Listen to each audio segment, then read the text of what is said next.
আসসালামু আলাইকুম, কেমন আছেন সবাই? আশা করি ভালো আছেন। আল্লাহর রহমতে আমরাও অনেক ভালো আছি। প্রতিদিন মেয়েদের একটাই চিন্তা, রান্না করার সময় কি রান্না করব, কি রান্না করব। রান্না করার জিনিস থাকলেও তারপরেও মাথায় একটা চিন্তা।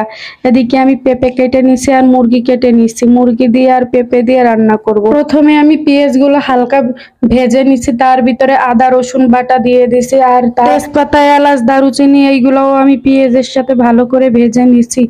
এখন আমি মশলাটা একটু আমার পুড়ে যাচ্ছে, এই জন্য আমি একটু পানি দিয়ে দিব। মশলা সুন্দর করে কষানো হয়ে গেছে, দেখে বোঝা যাচ্ছে উপরে তেল চলে আসছে। আর মশলা ভালো করে কষালে আদা রসুনের কাঁচা ঘ্রাণটা আসে না। এখানে দিছি ধনিয়ার গুঁড়া, হলুদ, লবণ, মরিচের গুঁড়া।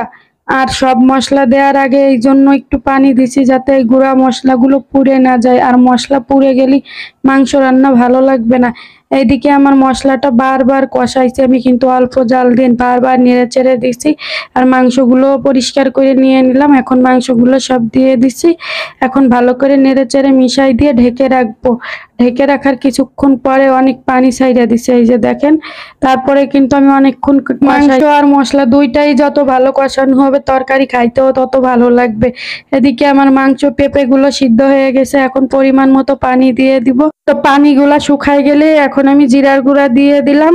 আর আমার ভিডিওটা কেমন হয়েছে যদি আপনাদের কাছে ভালো লাগে, ফেসবুক থেকে যারা দেখবেন ফলো দিয়ে পাশে থাকবেন, আর ইউটিউব থেকে যারা দেখবেন চ্যানেলটি সাবস্ক্রাইব করে পাশে থাকবেন। ধন্যবাদ সবাইকে ভিডিওটি কষ্ট করে দেখার জন্য। সবাই ভালো থাকবেন, সুস্থ থাকবেন, আমাদের জন্য দোয়া করবেন। আল্লাহ হাফেজ।